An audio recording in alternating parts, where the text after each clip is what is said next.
Hello, Galaxy. I'm Chris Pirillo, not AI, and this is my view in fewer than two. AI is here to stay. I've been using it to make models that you could 3D print. I 3D print them as well. I generate these images in Midjourney and then process them in HueForge.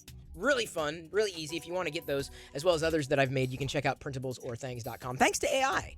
AI made those images happen, but AI can make bad things happen too. Check this out. Shoddy self-published guidebooks, which appear to be compiled with the help of generative AI and promoted via deceptive reviews, are proliferating on Amazon. So this is the thing. Technology makes things easy. And that's great when it's us. Like, I can easily generate art. Like, I can make things like this happen. But spammers, people with nefarious intent, are going to use it and use it to hurt you.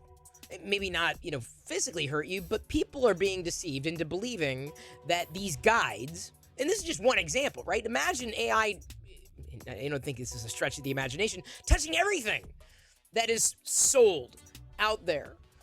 That can add up, and not in a good way. Marketplaces may benefit because, of course, they take a transaction fee. But the amount of junk that's already out there, not accounting for these push button processes, is already overwhelming. So now that spammers have access to these tools, what's going to happen next? Yeah, you're possibly going to get duped. Yeah, you're probably going to get cheated in one way. Maybe you're not going to lose money, but you're going to lose something else.